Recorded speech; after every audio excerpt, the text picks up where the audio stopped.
आज का यह सत्संग नैमित्तिक सत्संग है।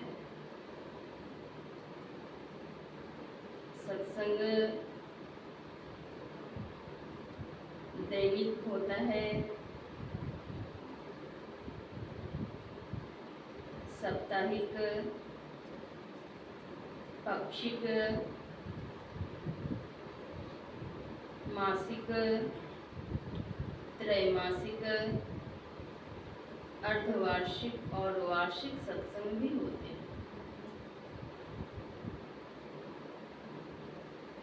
श्रद्धालु भक्तगण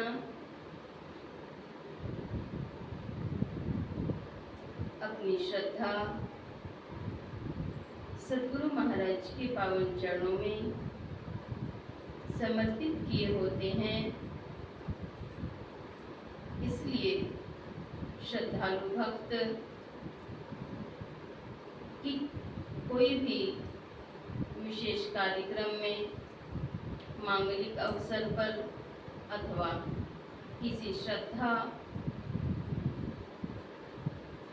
के अवसर पर समर्पित करते हैं, सत्संग आयोजित करते हैं। आज का यह सत्संग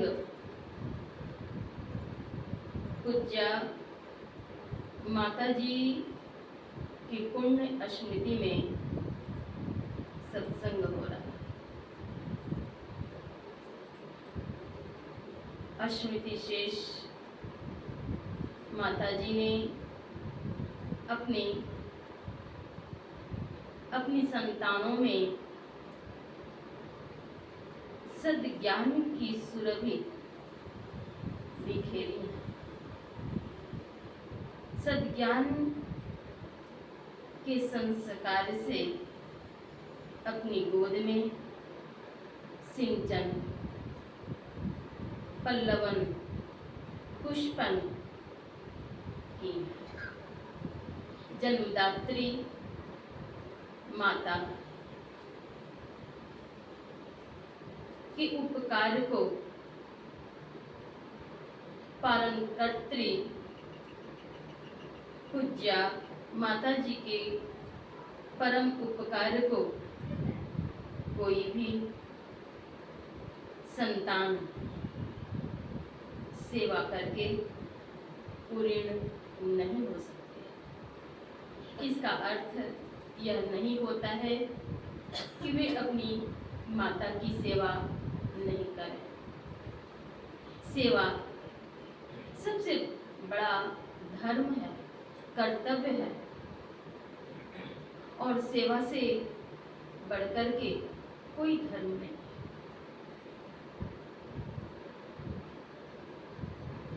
जिन माँ ने अपनी संतान को जन्म दिया, जन्म काल में उन्हें असह्य पीड़ा सहनी पड़ी,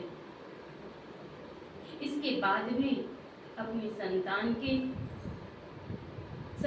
की सेवा में उनके मलमूत्र की सफाई, उनके शरीर के पोषण हेतु विविध प्रयत्न किए।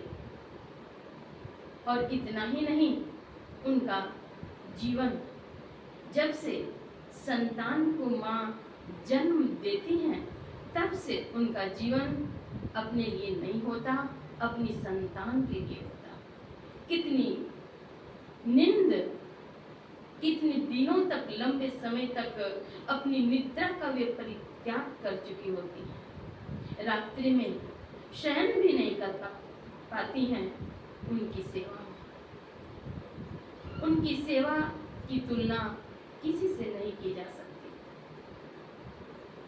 ऐसे पूज्य माता जी आज संसार में नहीं है, लेकिन उन्होंने जो सद्ज्ञान दिए, सद्शिक्षा दी, सही संस्कार दिए, तभी तो आज उनकी पुण्य स्मृति पर ये सत्संग आयोजित किया गया। निश्चय ही इस सत्संग का पुण्य उन्हें प्राप्त होगा। अभी हम लोग पाठ में श्रवण कर रहे थे, वह ब्रह्मचारी सोचने योग्य है। वह ब्राह्मण सोचने योग्य है जिन्होंने कि वेद का अध्ययन नहीं किया, वेद का ज्ञान जिन्होंने अपने जीवन में नहीं अपनाया, नहीं उतारा, वह ब्राह्मण सोचने योग्य है। वह ब्रह्मचारी सोचने योग्य हैं जिन्होंने कि अपने गुरु की सेवा नहीं की। वह राजा सोचने योग्य हैं जिन्होंने कि राज्य चलाने की नीति को नहीं जाना। वह सोचने योग्य है। आज माता जी ने जो ज्ञान दिए, सद्ज्ञान दिए, वे सोचने योग्य नहीं। उन्होंने भक्ति भी की और उसका विकसन बाल बच्चों में दिया, सौम्य संस्कार दिए।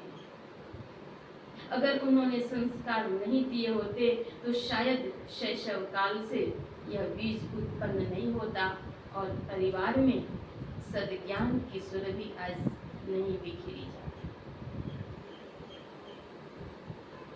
सत्संग से सद्ज्ञान होता है। बिनु सत्संग विवेक न होई, राम कृपा बिनु सुलभ न सुई।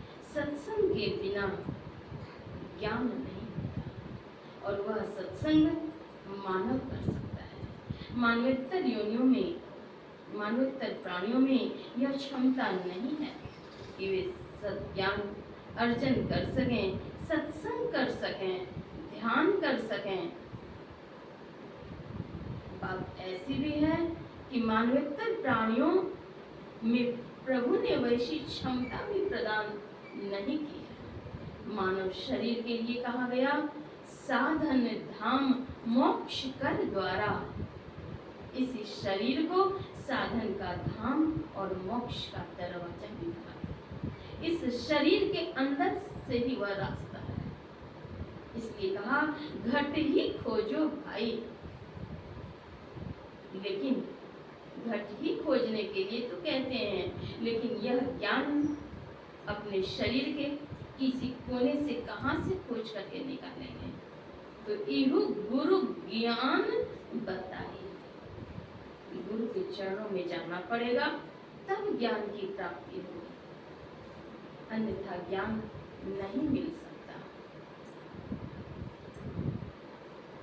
एक ब्राह्मण थे,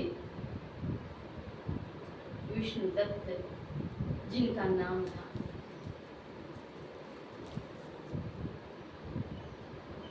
वे सत्संग में नहीं जाते थे। उनकी धर्म पत्नी एक बार सत्संग में जाती हैं और सत्संग से उन्होंने ज्ञान